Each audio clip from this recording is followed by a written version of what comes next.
Ecuador, cacerolazos de resistencia.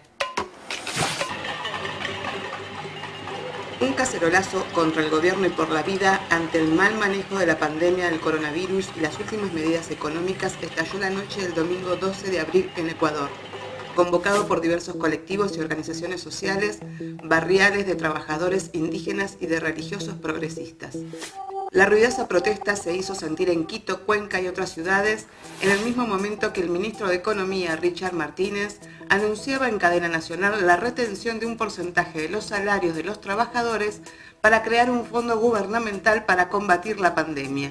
Y desde Guayaquil se comunicaba la muerte de más de 1.800 personas por el COVID-19 y la desidia oficial.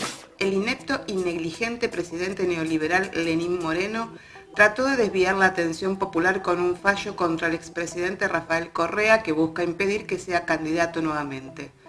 Moreno privilegió medidas económicas que favorecen más a los más ricos que a la salud y a los trabajadores. En octubre pasado, una revuelta popular rechazó un aumento en el combustible impuesto por el Fondo Monetario Internacional. El gobierno intenta lograr fondos con el argumento de que no hay recursos, tras dilapidar 325 millones de dólares en el pago de deuda externa, para lo cual redujo en 30% el presupuesto de la salud. La idea del gobierno de Lenín Moreno es que los de abajo paguen por la crisis que benefició solo a los de arriba.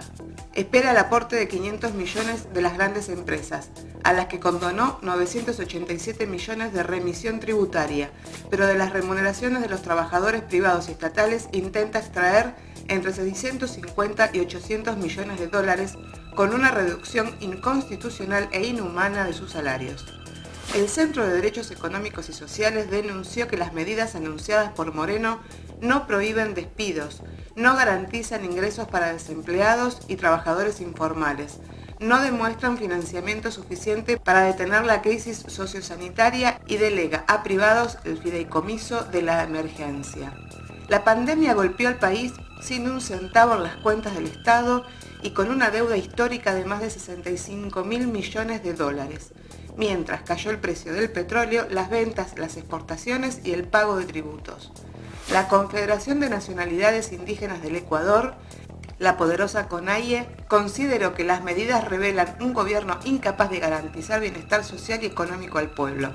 Son un nuevo atraco al bolsillo de miles de trabajadores y sus familias, sumando inestabilidad laboral y no pago de sueldos, indicó. El saqueo de fondos del Estado es otra pandemia, indicó la CONAIE. Los colectivos convocantes del cacerolazo anunciaron que más acciones se sumarán en los próximos días, respetando la cuarentena, pero mostrando su rechazo al gobierno, en medidas encuadradas en el derecho a la resistencia que contempla la Constitución. Moreno, con apenas un 6% de credibilidad, metió nuevamente la mano al bolsillo de la clase trabajadora para pagar una crisis que la generaron los gobernantes, al mismo tiempo que desmantelaron el Estado, indicó el movimiento indígena y campesino de Cotopaxi. Ecuador ha llegado a un punto de quiebre, casi de no retorno. La situación, en lugar de mejorar, cada día es peor. Hay una incapacidad de gestión. Cada paso que da a nivel sanitario, económico u organizativo empeora la situación, señala el vicecanciller Quinto Lucas. La negligencia oficial muestra muertos tirados en la calle y en las casas a la espera de ser recogidos y cremados, hospitales abarrotados y con falta de personal, desorganización y descoordinación entre quienes supuestamente están encargados de dirigir el combate a la pandemia, a lo que se suman denuncias de corrupción también en la adquisición de los insumos para la pandemia.